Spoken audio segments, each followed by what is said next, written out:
Tony Tonkin here from the Child Protection Party. I'm not Avery, so I'll just get rid of that thing that says Avery. I don't know why it keeps doing that. It's obsessed with Avery, and I can't blame it one little minute, given how powerful and influential Avery is. And I'll just turn my volume up because I'll just turn that down for the music. So welcome everybody to our live feed on this Thursday the 30th, last day of the month, which is pretty exciting given that it is just happens to be the last day of the month. And we're working towards overcoming and dealing with the coronavirus, which is really good to see. In fact, I decided today that next week I'll start making a decision about going back out and seeing clients. So anybody out there who are my client who would like to catch up with me, then we'll be doing that face-to-face as of next week, because I am tired of being at home and just talking to people on the phone. So we've got a number of issues that we're going to talk about today. As you can see, the title is residential care, because some information came out from the Guardian of Children and Young People the other day, which I thought it would be best to share with you so that we can discuss it and get some views from you as to whether or not you are interested in this particular subject, and I hope you are, because it's one that concerns most of us, and anyone that's concerned about kids in general, it should concern you as well. But before we get started, I'd just like to welcome to the team the one and only, the great, the fantastic, the extremely handsome, and everybody thought I was talking about me, but I'm not. I'm talking about this man here.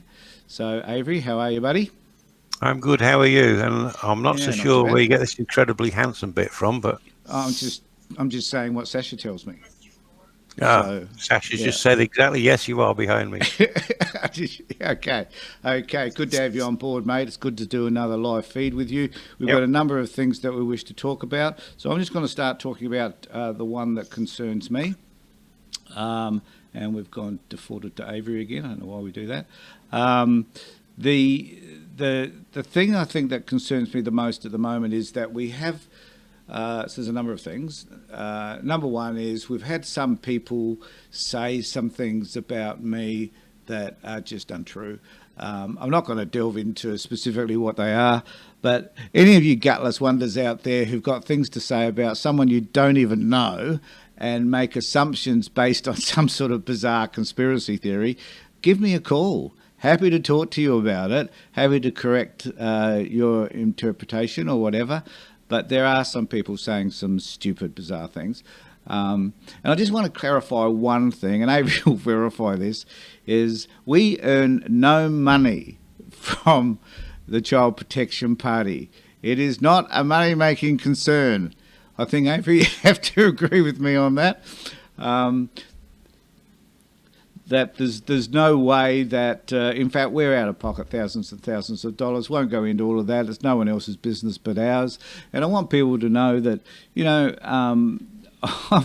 I've gone from a six-figure income down to the basic wage, basically running the party and doing the foundation work and seeing a lot of clients, most of my clients, for nothing.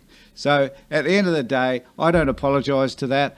And the other thing I want to say too is, you know, that Avery and I are, well, Avery's already retired, but I could have retired a few years ago, but have chosen not to because, funnily enough, I believe that the Child Protection Party is that significant a movement that it needs our full-time focus, and that we need to ensure that it gets the attention that it deserves for the sake of kids.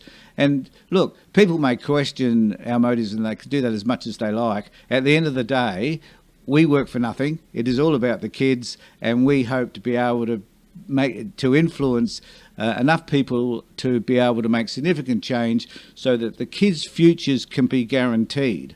And at the moment, given the coronavirus and where this country is heading, I'm sort of doubtful as to whether or not we're doing the work that we should be doing, because our kids' futures are not looking all that crash hot at the moment, economically, financially, ecologically, and in every possible area that you can imagine because of this bloody coronavirus.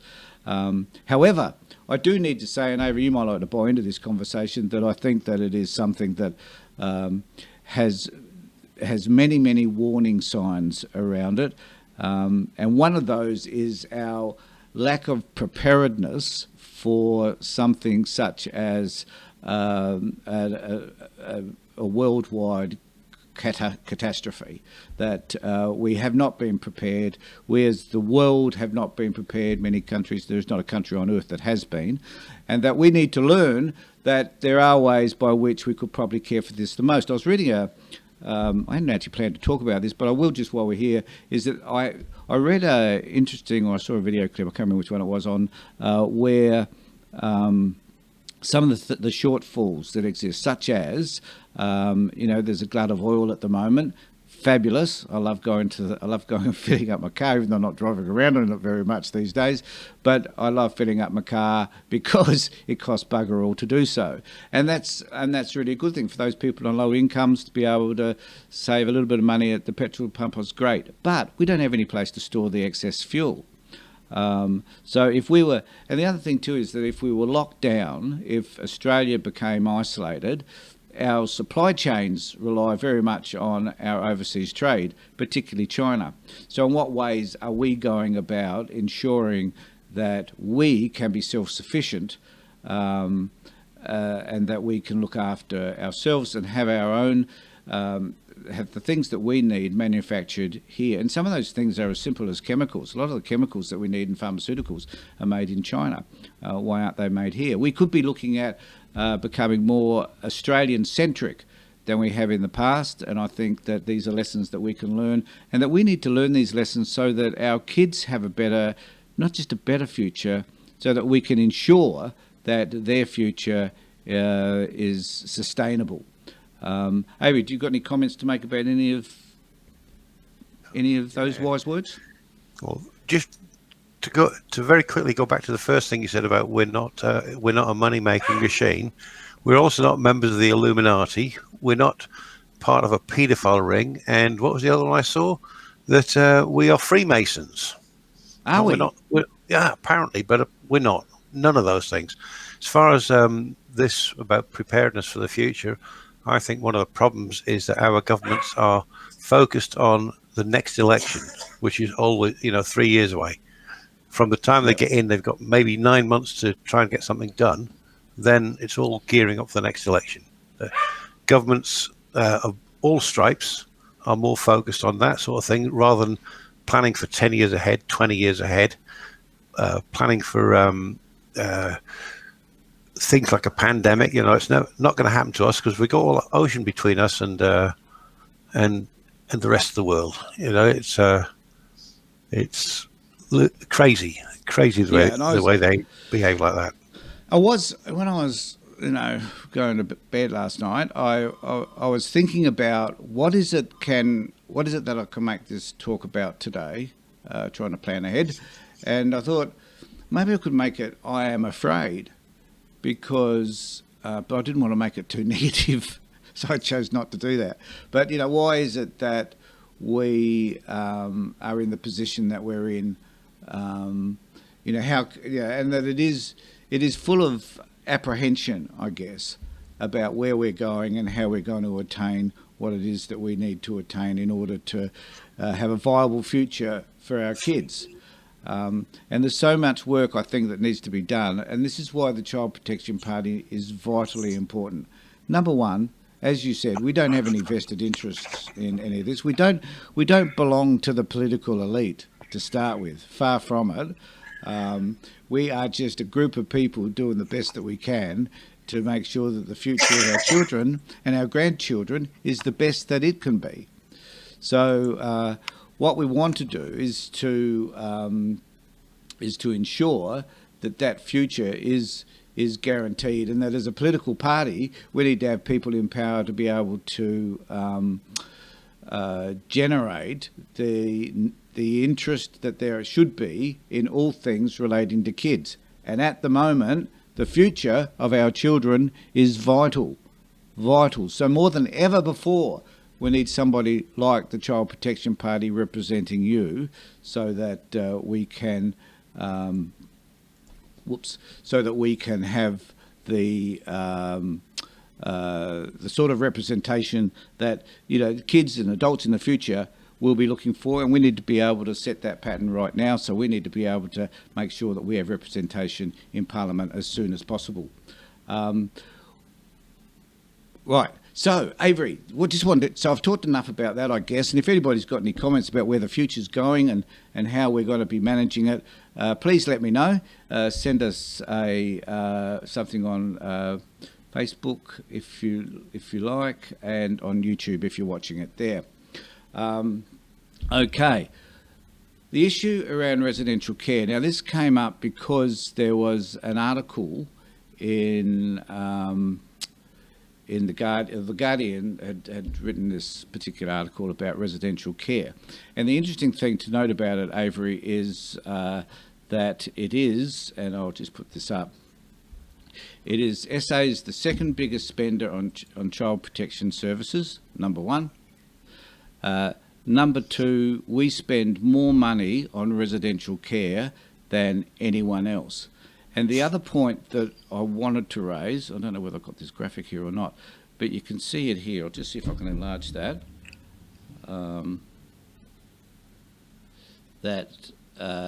This graphic here is shows us that 80% of the services that are provided in South Australia are those for care services. So these are services provided by social workers within the department, by all the services that support them, admin, the whole bit. So these are the services that are vital in terms of just keeping the system running. But those services which are to protective interventions, that is those people that are dealing with families at risk initially, they're not funded poorly. So in other words, the government is saying that the government, the government, I don't know how that happened. The government is saying that the services that we should be providing at the very outset, so those services that deal with families at risk, to be able to get involved with them early so that they don't become part of the child protection system, are the most poorly funded services of all. And I think that is woeful, it is a shame, it is regrettable, but it is the reality, unfortunately. And I also wanted to, so Andrew, have you got any comments around any of that?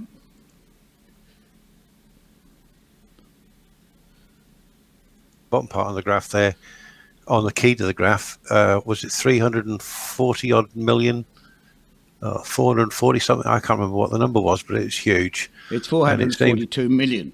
442 million, and I think that money would be better spent on the intervention. More of it, most of that, a large amount of it, on the intervention rather than the, on the providing in-home services and stuff like that, rather than taking kids away from their parents and sticking them in resi care. Yep. So the point is that that not nearly 90% of services. Sorry, I'll reframe that. 10% of services are at the lower end, at the end where we should be providing more services. In fact, this should be inverted.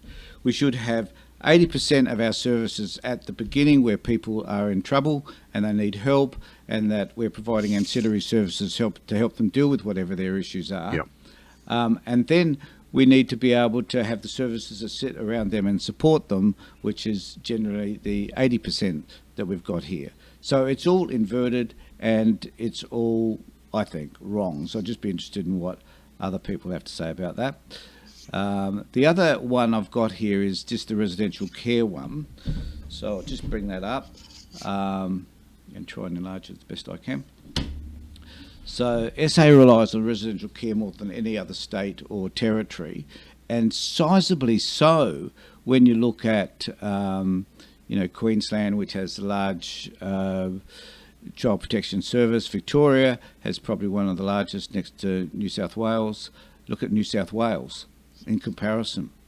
And I think that part of the problem here is that either we don't have foster parents who can look after the kids, or we're removing a heck of a lot of kids and unable to find places for them, so we dump them in residential care facilities. Now, we know that residential care facilities in and of themselves do not provide the best outcomes for kids. In fact, to the contrary.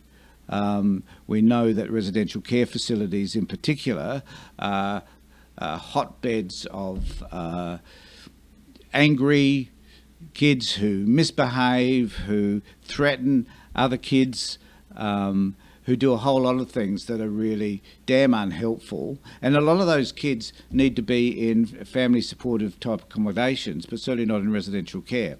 And they certainly need to have, and this is the other issue that the party's been pushing for years, is that we need to have a system whereby we have some form of therapeutic foster caring, so that those people who can be trained to deal with kids with difficult behaviours. There's no denying that there are lots of kids out there who behave badly because they've had some shitty parents along the way, and some of those kids behave badly because they don't understand why they're in a care system anyway, and they feel resentful about the fact that they're kind of criminalised for nothing of that is their fault. Does that make sense? Yeah, it does. One of the things that I was just wondering there is that those numbers, they only include that's purely about resi care, isn't it? Yep. And I was just thinking about the costs for other, like foster care. How much more do we spend on that? Well, we're spending, each child is somewhere between, I guess, I don't know, somewhere around, the highest figure I've heard was $350,000 per year. Residential care facilities, remember, are not just those facilities whereby there's a whole, 10 kids.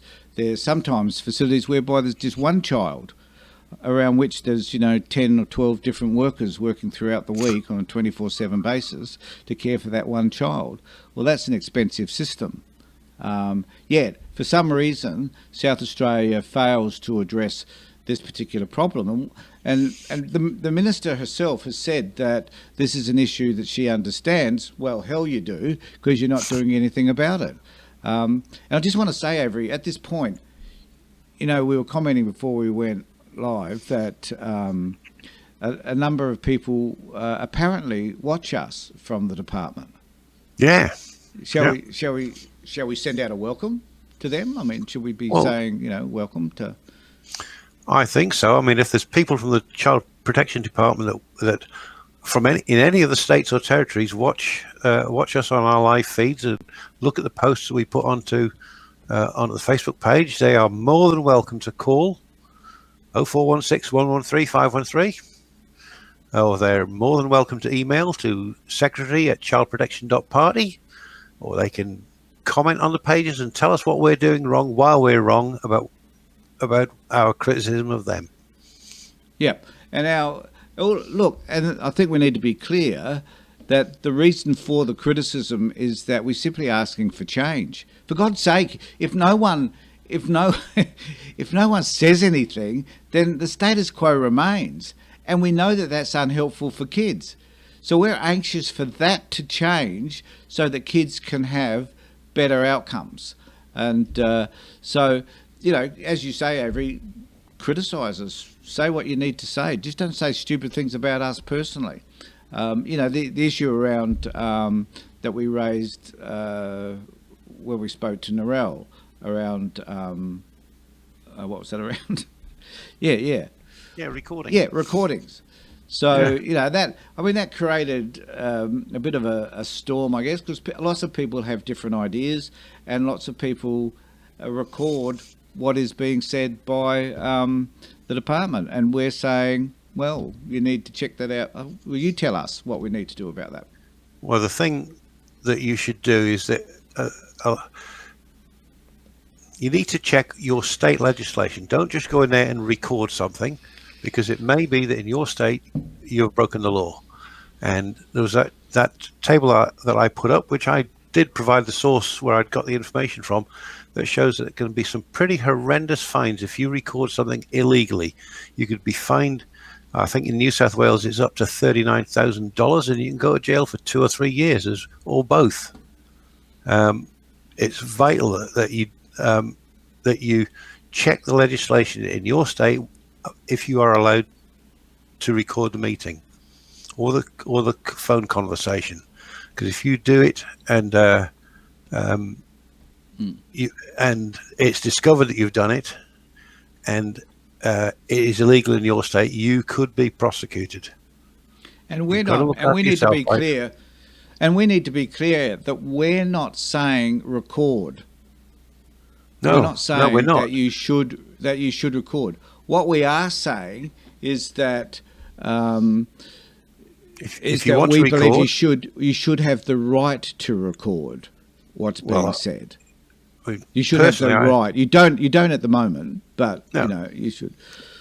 personally, I think that it's my position is that every single interaction between a child protection department and one of the people that that they're working with, whose kids they've taken away or they're considering taking away or whatever, where that child protection department is intervening in that person's life, those meetings and phone calls should be recorded. Right? It should be a mandatory requirement with a copy provided to the person that's being affected. And I always say, well, I've said before that why wouldn't you, for the sake of security and for the sake of just justice, I guess, accept that recordings can be good for both parties? Because Yeah. you get so many people say to us, well, the department lies about everything. Well, Yeah. if the department isn't lying, the best way that can be dealt with that is to record what it is that they say so everybody can hear it. Yeah. So, why wouldn't the department support the idea that if you want to record what we're saying, then that is fine? Like, if you don't want things recorded, what are you hiding? And it adds to this notion that the department lies. Don't you Yeah. think? Exactly. So let's see. Let's see if we can be. Let's look for some people from the department. If there's some people from the department watching this video, and I'm quite sure that there are. We love you. We want you to do the best possible job that you can. We know that it's hard. We know that it's difficult. We know that it's sometimes really hard to deal with really difficult clients. Get all of that. I also am a social worker. I'm experiencing all of that as well. But at the end of the day, if your practice is solid, and if you're doing all the things that are ethically correct and you're a good social worker, then display your works by having those sessions recorded. Let's see how you engage with clients, how you listen to what the client has to say. And look, if you record sessions with clients who are aggressive and angry, surely that's in your best interest to have those sessions recorded so that you can play them back to the court or whoever you care to indicate that this is tough for you. So I would suggest it goes both ways, and that recording sessions is a good thing. Look, as a social worker, if someone came and said, look, I'd like to record our session, I'll say, fine. I mean, why would I not want that session recorded? What is there that's going to happen in that session that possibly could be held against me? Nothing, as far as I'm concerned. Look, the only time I've ever had any real problem with clients, Avery, is when, for some reason, it's around domestic violence, and I write a report that's in support of the victim. And then the perpetrator, who wants to control everything, takes that issue up with me somehow or other, or through the court or through the ASW or something. But it's the only time really that there are these objections is by a party that feels aggrieved. For the rest of the time, record the shit. Let's get it done. Yeah. Don't worry about it. We've got 3 comments that have come in here. One from Wendy. Yep. Wendy Hawkins. She's saying, we are saying that legislation should be changed so you have the right to record a true and correct record of what's happening to in your child's life if they've been removed from your care and what is required of you to have your children returned. That's a really good point. Yep. That is what we would like to see, is that legislation changed. Katrina Bowler has said, if child protection spent money on supporting parents and supporting to keep kids at home with biological parents when deemed safe to, then you wouldn't need foster care. Foster carers are overpriced babysitters. Give us our kids back. We want to be parents, stop parental and child alienation. And she also says, I would rather go to jail for protecting my kids from child protection liars and abusers. Child protection voice and video recall all us parents and children. I don't give child protection my permission to record my kids. Yeah, and the other issue that I think we talked about the other day when we were discussing all of this was, they do. Now, if there's someone from Child Protection Party, look, just do it anonymously, whatever. Correct us if we're wrong. I'm happy to accept that some of our statements may not be accurate from your perspective, so let us know. Was that they do tend to record accesses from time to time. I'm not suggesting they record every access. They don't. I know that of some officers, they certainly have cameras in the room. Surely it must be the parents' right also to say, no, I don't want that recorded. Yeah. Yeah. So if it goes one way, certainly it must go the other. I mean, does the government think that for whatever reason they have the power to be able to contravene those laws, or are there laws that permit the government to record what happens with clients? And why is that the case? If there is, I don't know. Perhaps someone who's much wiser and smarter and brighter than you and I will be able to tell us whether there are. If there are any lawyers watching this, it would be very good if they were to donate a bit of their time and write to us and tell us what the legislation is, what it says. Absolutely. So that's created a bit of a conversation, which is good. That's why we're here. Keep the conversation going. The other thing I do want to just raise, which is a bugbear of mine, and I'll just bring it up, and that is Aboriginal children continue to be overrepresented in care services. This is also on the Guardian page. And we can see here since 2009, there's two lines, non-Aboriginal kids. Interestingly enough, the red line at the bottom, the non-Aboriginal kids, is on the slight rise. So that's not looking good. Admittedly, the population increases over that period. I doubt whether the population's increasing at the rate that the children are being removed. We need to look at that. But the Aboriginal kids, their line is way out of proportion. So if somebody says to me that we're not looking at another stolen generation, you're kind of looking at the wrong figures, I reckon. Yeah. Because these are outstanding, aren't they? It's ludicrous. So what are we doing? I can't see what the justification is for that. So, well, there was a piece I read the other day, which I haven't got a copy of it here, just to let people know, we do a lot of reading, and while we're not getting paid, I hasten to add. But there was something that talked about cultural differences, some stuff that goes back to intergenerational trauma. There's issues around the way, the Indigenous people primarily live in poverty. We know that people that are in poverty struggle with the system more than anybody else, and we also know that drug and alcohol issues, particularly alcohol amongst Indigenous people, is an issue.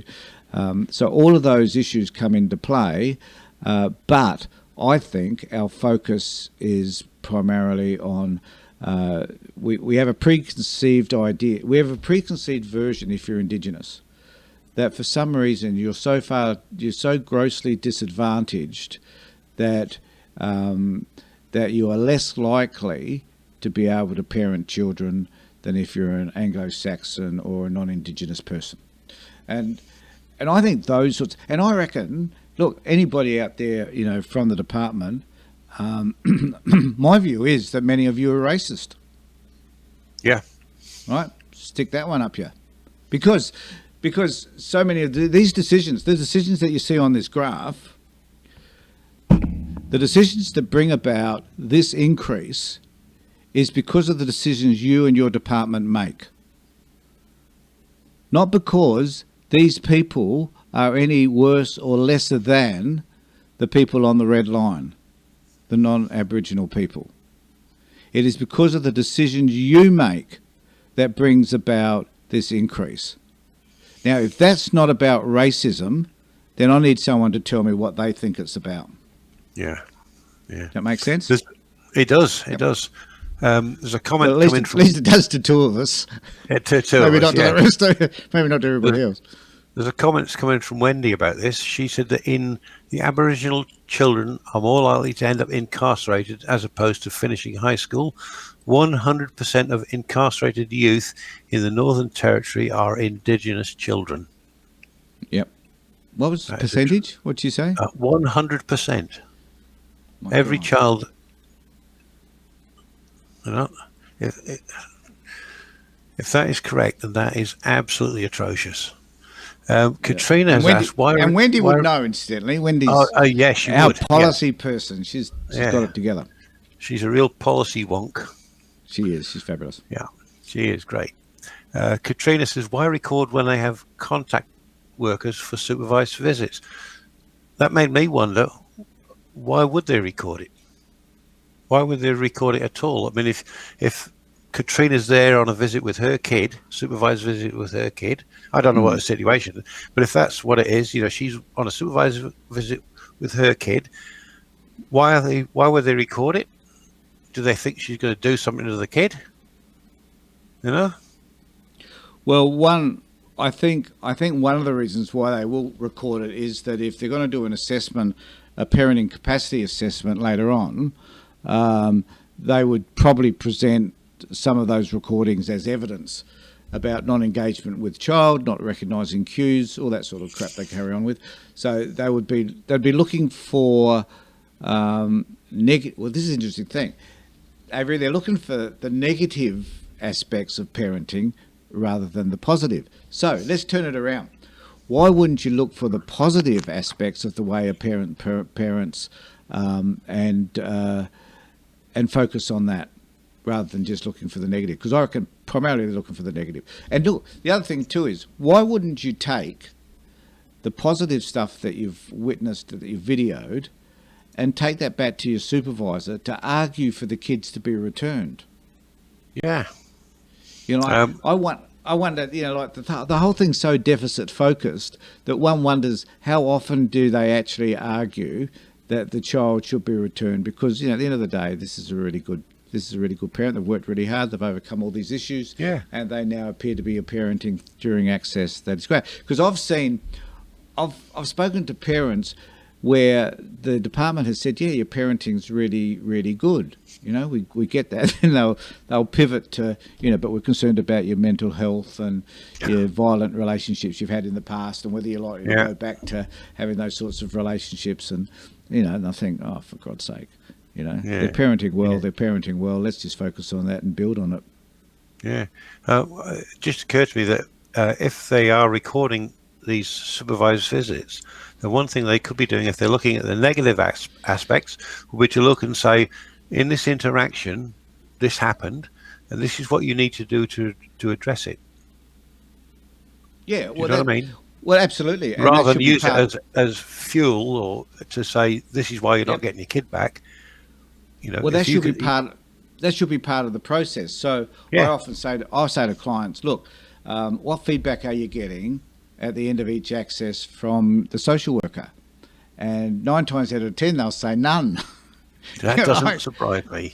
Like they're not even engaging with the client. I think, God, you know, you're a social worker, for Christ's sake. You should be looking at the positives that people are doing and how their parenting is improving, and let them know that so they feel encouraged to get better. And let them know about the areas where they still need to do some work. Absolutely, Avery. And these are the areas that I'd like to see, you know, we can work on next time. So why don't you focus on these areas next time, and we'll see where you go. And then at the beginning of the access, you say to them, remember last week we talked about, you know, doing this. I'm just wondering whether today with Johnny, you could sit down and do what we talked about last week. Yeah. Why is that so hard? They don't do it.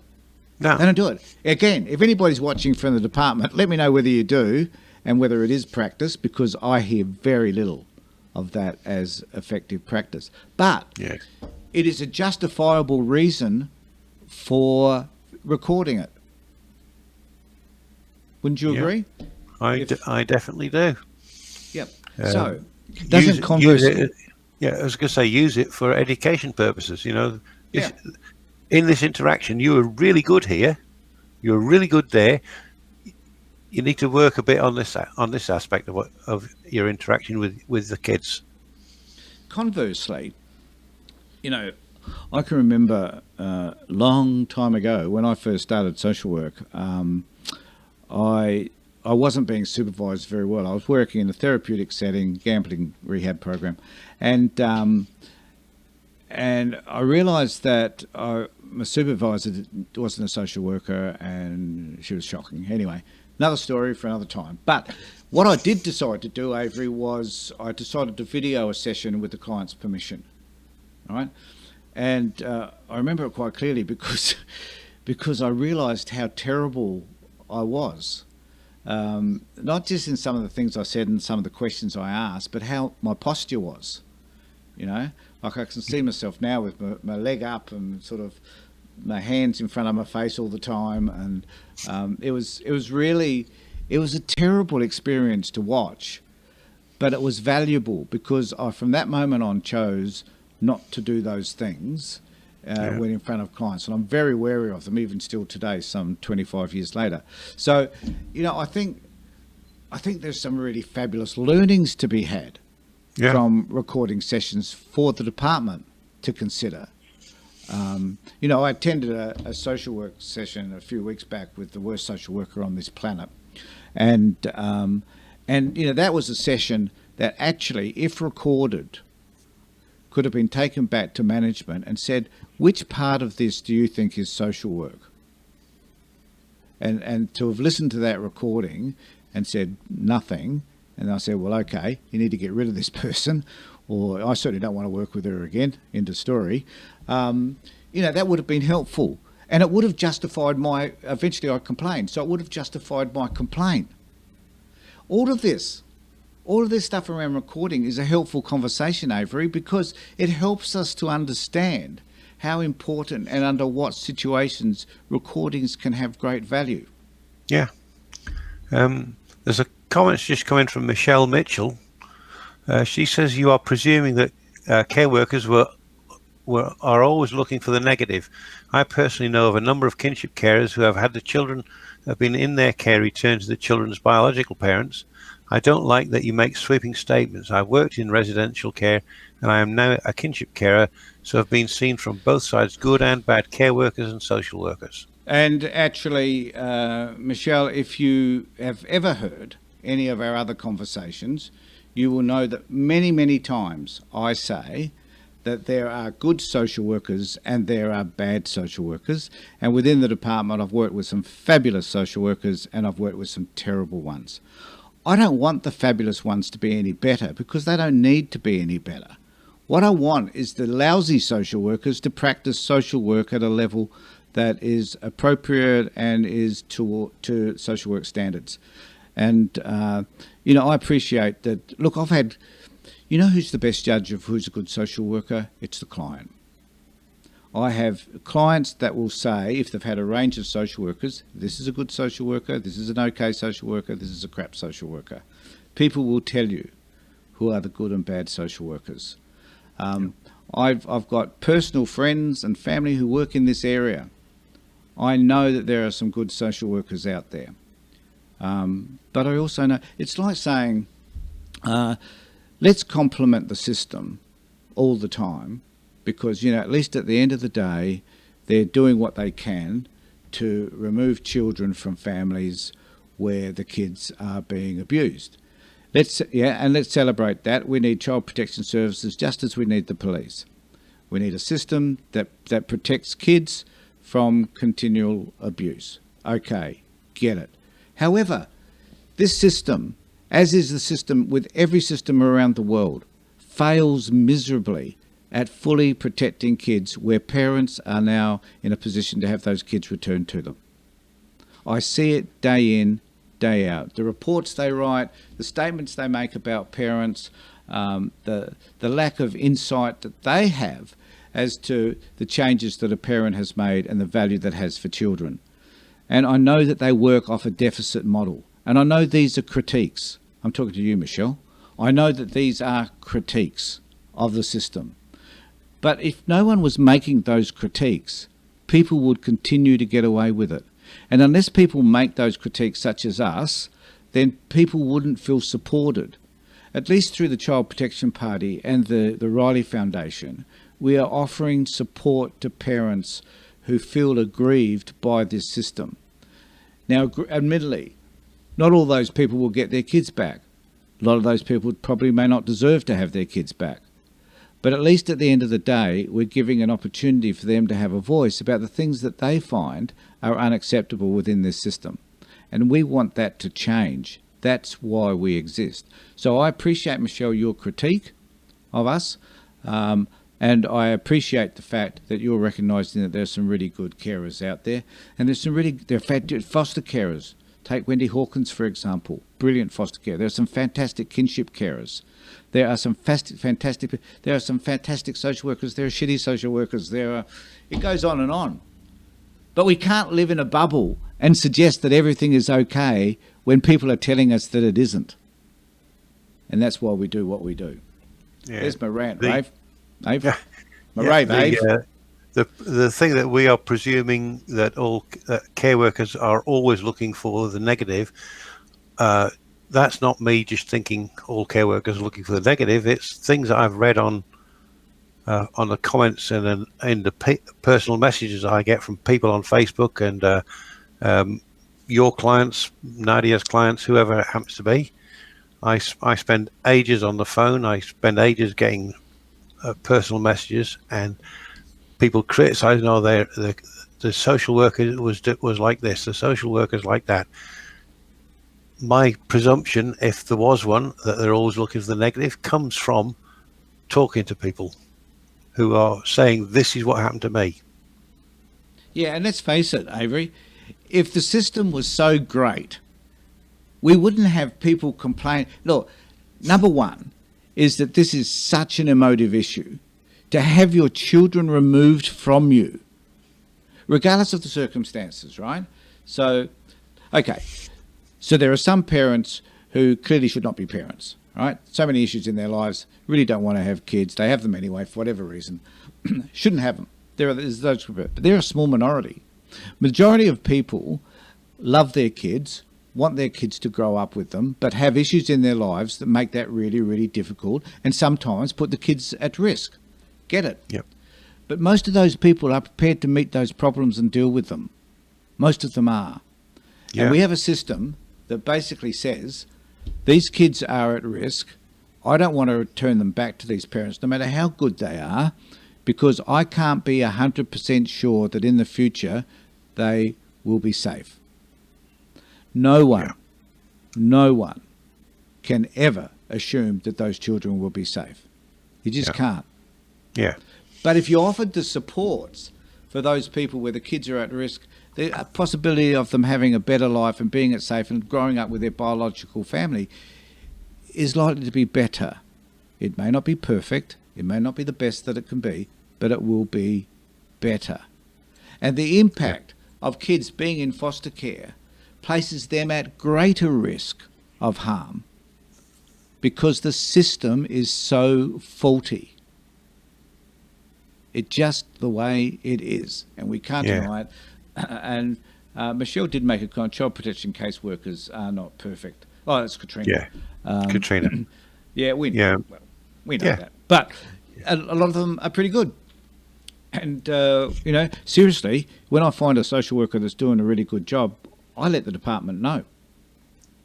Unfortunately, it doesn't happen as often as I would like it to, but I certainly let them know. Yeah. One of the things that we get is people are, if you know what I mean, they seek perfection, and in seeking perfection, they lose sight of what's good, if you know what I mean. They want the child protection department to be perfect. Yeah, it'll never be. Yeah, of course it won't. It'll never be perfect. But in seeking for that, I was going to say, in seeking for that perfection, they miss out the good stuff that they actually do. Well, yes. I mean, I mess up from time to time, more times than I care to imagine, unfortunately. But and people do. It's just part of the human experience, I guess. But the point is that the child protection system should be far more equitable and fairer. And we know that it's not. It's unjust. Look, just for the system that we're talking about, where you can't record what's being said, that the youth court is a closed court, that there's no reporting on what happens in the youth court, that the statements and the documentation that's presented to the youth court by the department is almost unquestionable, that people can't afford to have legal representation. Because legal aid often don't allow it, or it's very limited, or the lawyers doing it generally, not always, but generally are crap. So these are injustices. We know that kids sometimes being placed back with their biological parents may not be the best possible outcome for those kids, because the parents still might have some issues. But weigh that up against being in residential care that we were talking about earlier, and they might be better off. Why are we thinking that for some reason they're going to be better off within residential care, when in actual fact that might be more damaging to them in the long term and may destroy any prospects of their future growth, because they grow up with other kids that are just damaged like them? How is that helpful? I think it was Channel 4, ABC or SBS, one of those two. Channel 4, I'm thinking back to the UK there. I think it was ABC or SBS did a program about residential care, and there was a place that they were talking about. I think it was in Canberra, and the kids in resi care, they were, like 13 years old, sexually promiscuous, out and about using drugs, no curfews for them. That is definitely not good for them. No. I'm glad you raised that, because I almost forgot. I had there's an article here, which I'm just going to bring up. God, we've been going for 47 minutes, Avery. How do we do this? Time just flies by. Not difficult. Doesn't seem to be, because at the beginning of these we kind of think, this is what we're going to talk about, and then away we go. But there was this article, which is, I'll just bring it up, go to the top of the page to remember. Child protection worker. So where am I? The child protection worker compensated after being forced to shelter from teenagers in bathroom. Now, I wanted to raise. So this is from today's ABC, I think. Yeah. So the issue that I wanted to raise is that this particular article is about a worker's experience. Now, I think this is interesting to note, because here we have a whole host of kids who obviously probably fed off each other, and eventually this erupted into the workers having to house themselves in a locked room, toilet or something, so that these kids couldn't get out to them because they were threatening to kill them.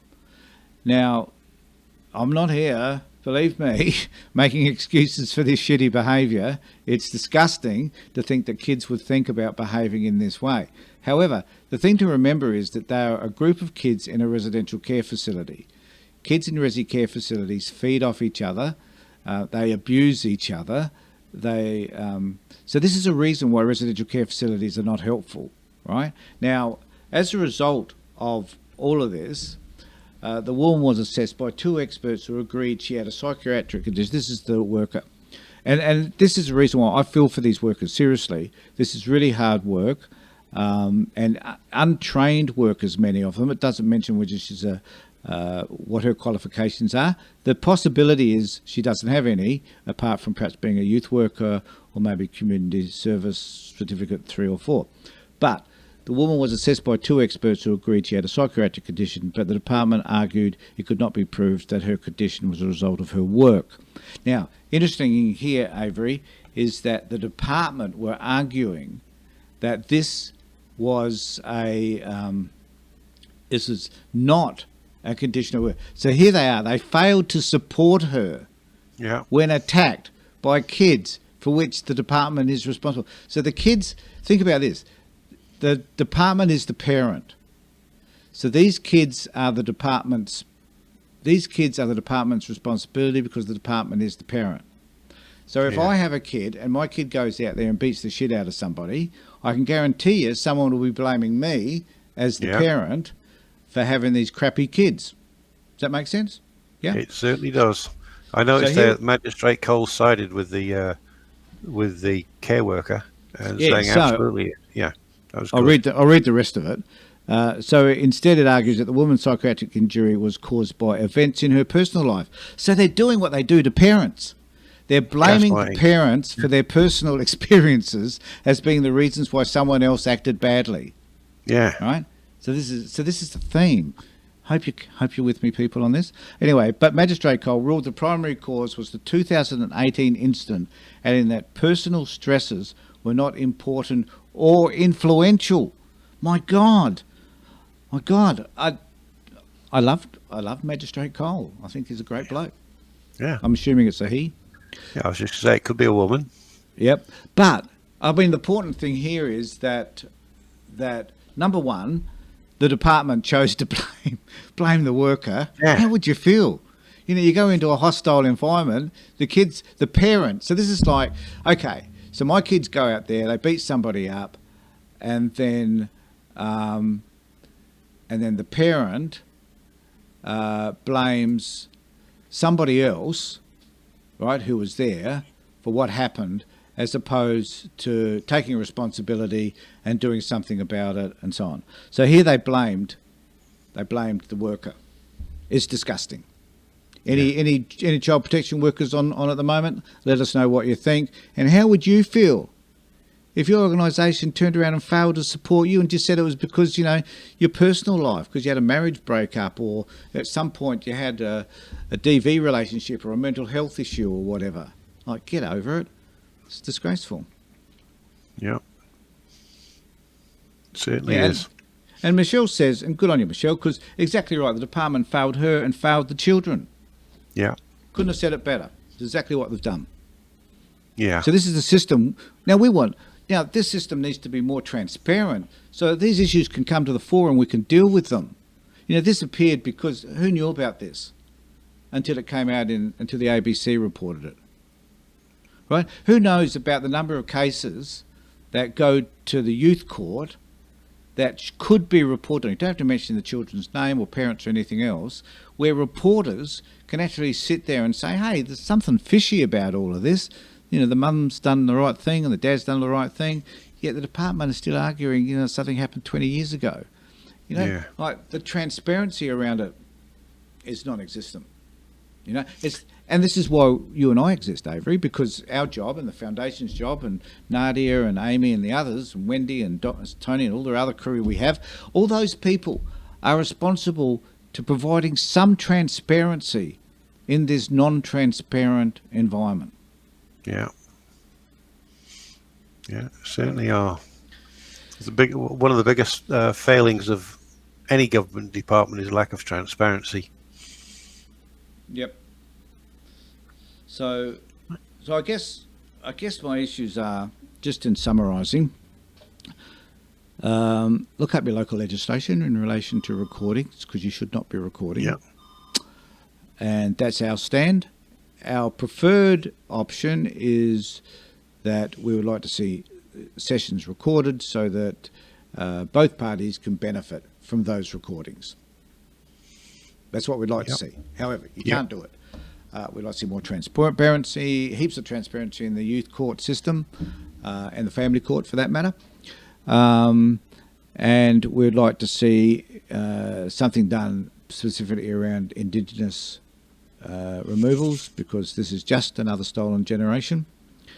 We'd like to see residential care facilities basically abolished, because they're expensive, they're ineffectual, and they lead to stuff like what this woman had to experience that we've just been talking about, and that they don't really improve outcomes for kids. And if you think they do, you're living in a false paradise.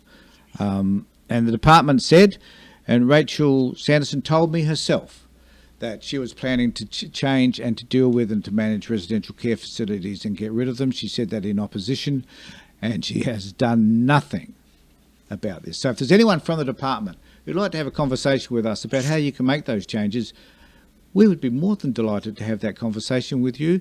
We enjoy speaking to the people that we speak on our live feed. How many did we have for our virtual town hall now? How many reaches did we get? Something like 37, over 37,000, I think it was. So 37,000 people connected with us during our virtual town hall.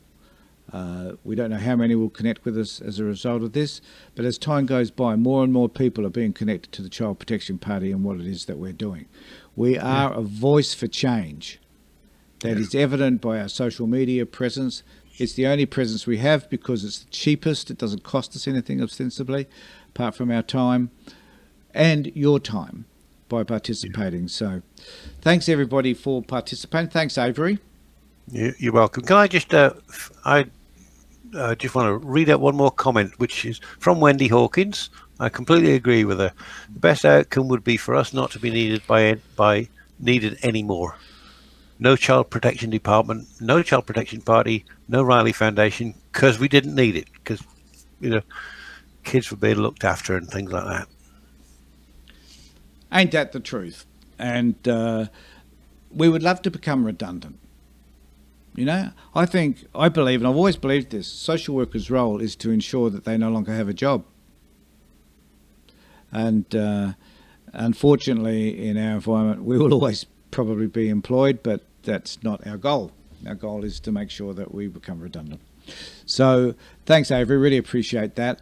And thanks, everybody, for being online. And can I just ask you all to share this particular video with others to make contact with those people who perhaps may not know that we exist, and that we'll probably be doing a live feed, another live feed every 2 days. So probably around Saturday, we might be doing another one. So keep in contact, engage with us. Join the Child Protection Party, pay a small fee of $12 a year, and become a part of this movement, because at the end of the day, it makes a difference in kids' lives. Thanks, everybody.